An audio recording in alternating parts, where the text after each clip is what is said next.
नमस्कार, मैं बुद्ध प्रकाश मौर्य, डीआरपी आजीविका राष्ट्रीय ग्रामीण आजीविका मिशन जनपद फतेहपुर उत्तर प्रदेश से हूँ। जनपद फतेहपुर में राष्ट्रीय ग्रामीण आजीविका मिशन के माध्यम से जिला प्रशिक्षण संस्थान तेलियानी में कृषि आजीविका सखियों का प्राकृतिक खेती विषयक 5 दिवसीय प्रशिक्षण चल रहा है, जिसमें हम लोग संस्थान तेलियानी में हैं और ये सारी दीदी विकासखंड देवमई और तेलियानी मलवा से हैं। आज हमारा तीसरा दिवस है प्राकृतिक खेती विषय पर। तो उस विषय पर हम लोग प्रशिक्षण के उपरांत कुछ स्लोगन तैयार किए हुए हैं, जिसको स्लोगन के माध्यम से सभी लोग कहेंगे। तो जो बात मैं नारा कहूँगा उसी को आप लोग सभी लोग दोहराएंगे, ठीक है ना? तैयार हैं? तो मिट्टी नहीं बचाएंगे, मिट्टी नहीं बचाएंगे, मिट्टी नहीं बचाएंगे, मिट्टी नहीं बचाएंगे, केचुआ पालन कराएंगे, केचुआ पालन कराएंगे, केचुआ पालन कराएंगे,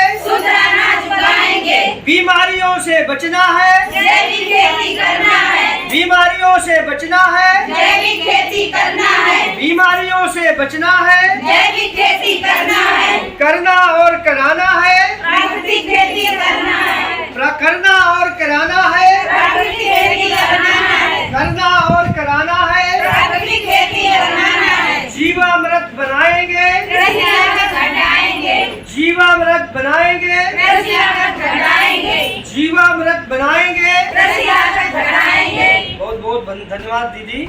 जैसा कि हम सभी लोग प्राकृतिक खेती विषय पर प्रशिक्षण प्राप्त कर रहे हैं और इसमें ये देखा गया है कि हमें जीरो बजट की खेती करना है। इसमें हमें कोई भी बाहर से निवेश उर्वरक के रूप में, कीटनाशक के रूप में बाहर से क्रय नहीं करना है।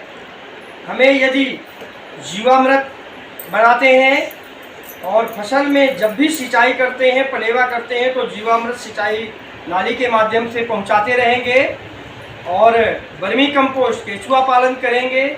उस खाद को हम 8 से 10 कुंटल प्रति एकड़ के हिसाब से समय समय पे डालते रहेंगे, खेत की तैयारी करने के लिए, बुआई के समय। और ऊपर से जीवामृत है, वर्मी कंपोस्ट है और बीजामृत हम तैयार करेंगे और बीजामृत को बीज शोधन के लिए तैयार करेंगे। भू अमृत बनाएंगे, भू अमृत को हम भूमि को शोधित करने के लिए काम करेंगे।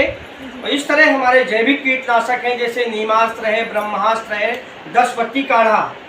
इन विधियों से हम पूरी तरह से प्राकृतिक खेती को बढ़ावा देंगे और हम अपने किसान भाइयों की जो लागत है वो कम करेंगे।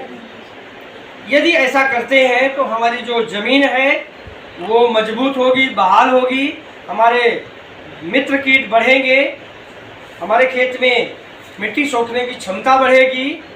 और यदि हम सहफसली खेती करते हैं, यानी एक फसल के साथ कम से कम 2 या 3 फसलें करते हैं, फसल चक्र अपनाते हैं, हरी खाद वाली फसलें हर दूसरे तीसरे साल बोते हैं और खेती के साथ साथ हम पशुपालन, पशुधन का बढ़ावा देते हैं, तो निश्चित तौर पे हमारी ज़मीन बहाल होगी, हमारा उत्पाद रसायन मुक्त होगा, हमारा स्वास्थ्य अच्छा होगा, पर्यावरण शुद्ध होगा और हमारे किसान भाइयों की, दीदियों की आमदनी बढ़ेगी।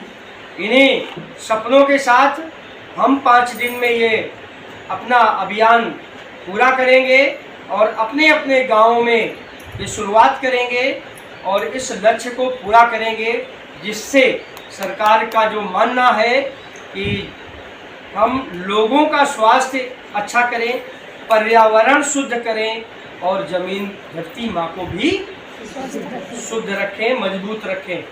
तो मेरी अपील है सभी लोगों से कि आप सभी लोग प्राकृतिक खेती को अपनाएं और रसायन को दूर भगाएं। प्राकृतिक खेती अपनाएं और रसायन को दूर भगाएं। बहुत बहुत धन्यवाद।